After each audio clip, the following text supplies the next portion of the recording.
जय श्री कृष्णा। मंगसर मास में श्रीमद् भागवत महापुराण 9वां दिन हम सब मिलके सुनेंगे। श्री कृष्ण भगवान ने की जय। गृहस्थ ने सोचा, अगर यदि मैं कथा में जाऊंगा तो मेरी पत्नी को दुख होगा। उसने ऐसा सोचकर कथा में जाने की बात छोड़ दी। अच्छा होगा अगर वे सब घर में ही रहकर विष्णु सहस्त्र नाम का पाठ करते। किंतु उन्हें याद आया कि अमुक फिल्म का ये अंतिम सप्ताह है। कथा तो रोज रोज होती रहेगी, किंतु ये फिल्म तो चली जाएगी। और वे सब कथा में जाने के बदले फिल्म में जा बैठे। पति पत्नी का संबंध केवल विलासिता के लिए नहीं, प्रभु भजन के लिए भी है। गृहस्थ के जीवन में काम सुख नहीं, भागवत सेवा ही मुख्य है। मनुष्य के जीवन में भोग की नहीं, भगवान को भी प्रधानता होनी चाहिए। गाड़ी किसी टेढ़े मेढ़े रास्ते पर जाती ही उल्ट जाती है। भगवान की गाड़ी के नीचे नहीं, ऊपर ही बिठाओ। यशोदा जी ने भगवान को तो गाड़ी के नीचे रख दिया। दूध दही माखन सांसारिक भोग पदार्थ गाड़ी के ऊपर रख दिया। उन्होंने भगवान का गौण स्थान दिया। सांसारिक भौतिक पदार्थों को मुख्य है, सारी गाड़ी ही उल्ट गई। तुम्हारे जीवन में काम सुख प्रधान बनेगा, भगवान गौण तो तुम्हारा जीवन रथ ही उल्ट जाएगा। भगवान को गाड़ी के नीचे रखोगे तो सक्टासुर गाड़ी पर सवार हो जाएगा। काम लोभ आदि तो सक्टासुर है। दूध दही माखन आदि भोग पदार्थ के प्रतीक है। जिसके जीवन में भौतिक पदार्थों की प्रधानता है, उसकी जीवन गाड़ी पर संकटासुर सवार हो जाता है। दाम्पत्य जीवन में धर्म का ही प्राधान्य होना चाहिए। पत्नी का काम पत्नी नहीं, धर्म पत्नी कहा गया है। प्राथमिकता धन और काम सुख को नहीं, धर्म को दी जानी चाहिए। जब से हमने धन को सब कुछ मान लिया है, तब से जीवन में ये शांति गायब हो गई है। धन को मुख्यता देने से सदाचार चला जाता है। धन की अपेक्षा संयम और सदाचार ही अधिक सुखदायी है। धन यदि मर्यादा से बांधित होगा तो शांति आएगी। जीवन के 4 पुरुषार्थ बताए गए हैं, धर्म अर्थ काम और मोक्ष। इसके कर्म से भी एक विशिष्ट तारतम्य है। धर्म और मोक्ष के बीच है अर्थ और काम। अर्थ और काम की प्राप्ति कर्म और मोक्ष को मर्यादा में रहकर ही की जाए। अर्थ और काम गौण है, धर्म और मोक्ष प्रधान है। यदि धर्म और मोक्ष गौण हो जाएंगे तो जीवन रथ अधोगति के गर्त में धंस जाएगा। जीवन में लौकिक सुखों का प्रधान हो जाएगा और सक्टासुर राक्षस सवार हो जाएगा। एक संत के अनुसार सक्टासुर वध की लीला के समय श्री कृष्ण की वे 108 दिन की थी उम्र। जब आपके सिर पर संकटासुर सवार हो जाए, तब 108 मोतियों वाली माला लेकर भगवान के नाम का जप करना चाहिए। लौकिक व्यवहारों को प्रधानता, श्री कृष्ण को गौणता देते ही काम क्रोध लोभ मोह आदि सक्टासुर आ धमकते हैं। जीवन में श्री कृष्ण को प्रधानता देने से सक्टासुर का भय निर्मल हो जाएगा। कुछ लोग कहते हैं कथा श्रवण के बिना यौवन गवा दिया, अब ये सक्टासुर नीचे उतरने का नाम ही नहीं लेता है। श्री कृष्ण सक्टासुर का वध अवश्य करते हैं। जब तुम्हारे हृदय पर काम क्रोध लोभ मोह रूपी सक्टासुर सवार हो जाए, तब माला लेकर नारायण का नाम जप करने लग जाओ। माला के साथ मैत्री होने पर सक्टासुर को निरुपद्रवी होना ही पड़ेगा। माला के साथ संबंध नहीं हो पाएगा तो सक्टासुर सवार हो जाएगा। काम क्रोध आदि का सामना करना है तो परमात्मा का आश्रय लेना ही होगा। अब आता है तृणावर्त वध का प्रसंग। किसी एक दिवस यशोदा जी श्री कृष्ण को अपनी गोद में बिठाकर दुलार रही थी। उसी समय तृणावर्त को मारने के लिए भगवान ने अपना वजन बढ़ा दिया। यशोदा जी भार को न सहस की तो कन्हैया को जमीन पे बिठा दिया और घर के काम में जुट गई। तृणावर्त भवंडर का रूप लेकर आया और श्री कृष्ण को हरण करने के लिए आकाश में उड़ चला। भगवान ने अपना वजन बढ़ा दिया और उन्होंने तृणावर्त को पकड़ा। तृणावर्त के प्राण घेरू उड़ गए। रजोगुण का चक्कर ही तृणावर्त है। काम और क्रोध है, रजोगुण के पुत्र है। रजोगुण मन में आया नहीं कि मन चंचल हो जाता है। तृणावर्त रूपी आंधी मन में आते ही वह चंचल हो जाता है। बुद्धि जब ईश्वर से विमुख हो जाती है, तब तृणावर्त रजोगुण मन में घुस जाता है और उसे चंचल बना देता है। यशोदा की आंखों में धूलि जा घुसी। जब सांसारिक सौंदर्य को निहारने में सुख मिलने लगे, तब मान लेना कि आंखों में तृणावर्त आ बैठा है। फिर भगवान दर्शन नहीं देते हैं। कन्हैया धीरे धीरे बड़ा होने लगा। घुटनों के बल चलता हुआ वह गौशाला में भी पहुंच जाता था। तभी गायें भी उसे पहचानती थी। कई महान ऋषि भी गायों का अवतार लेकर गोकुल में आबस्य थे। एक छोटा सा बछड़ा था, वह भी छोटा था, कन्हैया भी छोटा था। कृष्ण उसे अपने दोस्त मानते थे। वह बछड़ा हम्मा हम्मा करता था, लाला बोलता था मैया मैया। कन्हैया उस बछड़े से अलग होता ही नहीं था। गाय भी आनंद वेश में बछड़े को भूलकर कन्हैया को चाटने लग जाती थी। यशोदा को विश्वास होने लगा कि गायों की सेवा की, जिसके फलस्वरूप उनके आशीष से हमें पुत्र मिला है। जो गायों की सेवा करेगा, कन्हैया तो उन गायों और बछड़ों के साथ ही खेलता रहता था। वह गायों की पूंछ पकड़कर खड़ा होने की कोशिश करने लगा। माता कहती थी, अरे कान्हा, बड़ा शर्माती है तू, ये गाय तो तुझे मारेगी। कन्हैया का एक और नाम कायम था, वस पूंछा पलवनम। एक बार यशोदा जी लल्ला को स्तनपान करा रही थी। उसका सुंदर मुख निहार रही थी। माता का प्रेम देखकर कन्हैया जोरों से दूध पीने लगा। बालक यदि दूध बहुत पी जाए तो माता को चिंता होने लगती है, कहीं बीमार न हो जाए अपना लाडला। जब तक वैष्णव के हृदय में प्रेम उबलने लगता है, तब तक प्रभु भूखे नहीं होते।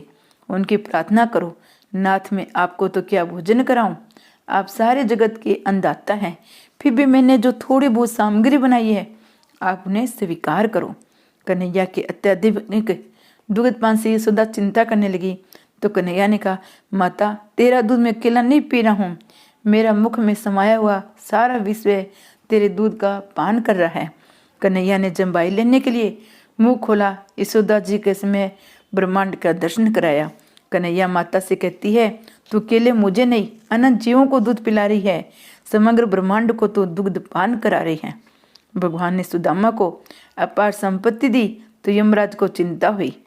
उन्होंने भगवान से कहा, सुदामा के भाग्य में दरिद्र का योग है, उसके भाग्य में संपत्ति का क्षय लिखा हुआ है। आपने इतना सारे ऐश्वर्य उसे देकर ठीक नहीं किया है।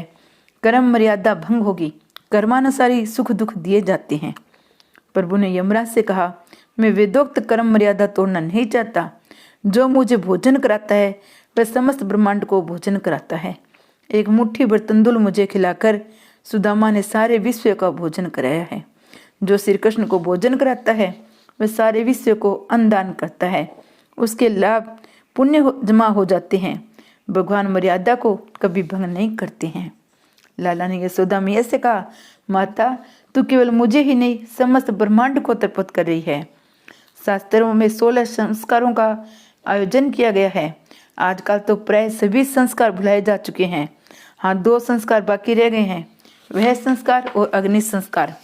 बालक का जन्म होने पर जातक्रम संस्कार किया जाता है, किंतु अब तो बालक का जन्म प्रसूति गृह में होता है। सुजातक्रम विधि तो कैसे हो पाएगी, वह मधु प्राशन विधि कैसे हो पाती होगी। डॉक्टर न जाने क्या पिलाते होंगे। इसी कारण से संस्कारों का लोप हो रहा है, फलत देश दुखी हो रहा है। अन्नप्राशन, नामकरण, यज्ञोपवीत 16 संस्कार बताए गए हैं। जीव की शुद्धि के लिए संस्कार आवश्यक है। आजकल सभी धार्मिक विधियों को गौण मान लिया गया है। केवल लौकिक आचारों को ही महत्व दिया जाने लगा है। ब्राह्मण से कहा जाता है, महाराज पूजा जरा जल्दी करा देना, सारे गांव में बारात को घुमाना जो है। गर्गाचार्य जी ने कहा है, यदि नामकरण संस्कार ठीक तरह से करना है तो आधा दिन लग जाएगा। बाबा तुम तो सारे गांव को बुलाओगे, वे सब यहाँ आकर मुझसे जल्दी करने की कहेंगे तो विधि ठीक ढंग से नहीं हो पाएगी। नंद जी कहते हैं, धार्मिक विधि तो ठीक से होनी चाहिए। यदि आप चाहे तो मैं किसी को भी नहीं बुलाऊंगा। एकांत में नाम जप हो सकता है। एकांत का भाव अर्थ है एकमात्र ईश्वर में ही सभी प्रवृत्तियों का लय होना। मन को पूर्णत एकाग्र करके नाम जप करो। गर्गाचार्य की ज्योतिष विद्या की जांच करने की बात सोची गई। श्री कृष्ण को रोहिणी की गोद में बिठाया गया और बलराम को यशोदा जी की गोद में। गर्गाचार्य जी ने कहा, नंद जी, रोहिणी की गोद में बैठा हुआ पुत्र तुम्हारा पुत्र है। वह हमेशा रंग वर्ण बदलता आया है। इस बार इसने श्याम वर्ण धारण किया है। वह सभी के मन को आकर्षित करेगा, सभी को आनंद देगा। उसका नाम कृष्ण रखा जाएगा।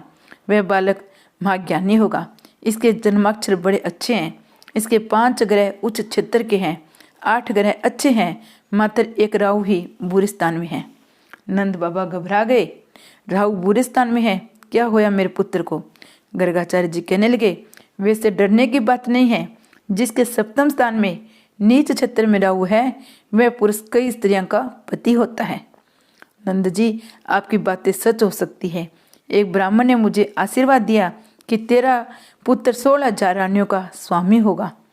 गर्गाचार्य जी कहने लगे, बाबा और तो मैं क्या कहूँ, ये कन्हैया नारायण जैसा ही है। नारायण मेरे इष्ट देव हैं। प्रेम के कारण पक्षपात हो जाने का डर रहता है।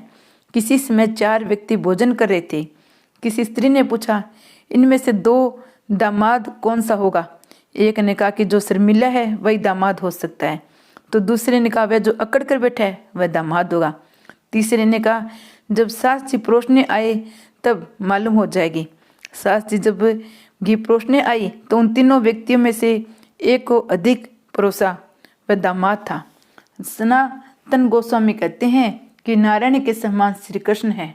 ऐसा कहने पर तो नारायण श्रेष्ठ माने जाएंगे, सो ऐसा करना चाहिए। नारायण के समस्त श्री कृष्ण नहीं, श्री कृष्ण के समान नारायण है। वृंदावन के साधु कहते हैं कि नारायण के समान नहीं, किंतु नारायण श्री कृष्ण जैसे हैं। नारायण के समान कृष्ण है, इसका अर्थ होगा नारायण वरिष्ठ है, श्री कृष्ण के समान नारायण है। ऐसा कहने से नारायण नहीं, श्री कृष्ण वरिष्ठ हो जाएंगे।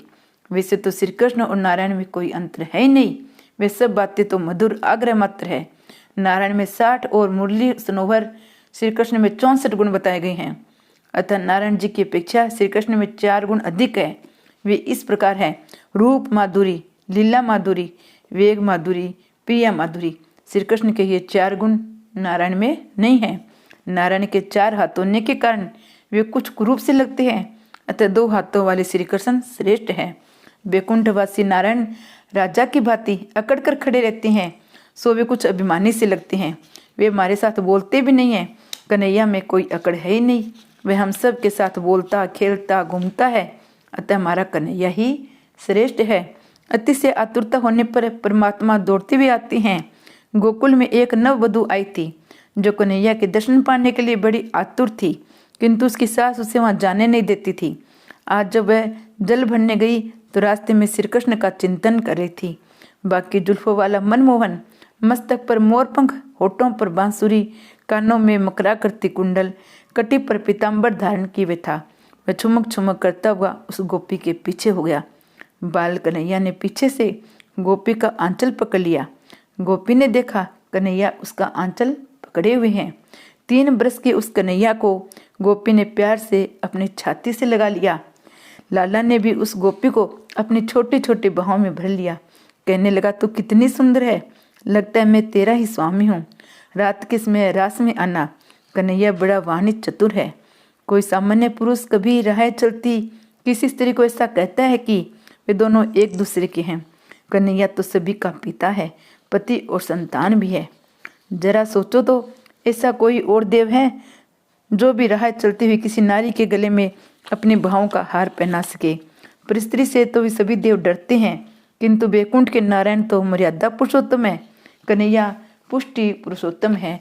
श्री कृष्ण भगवान की जय।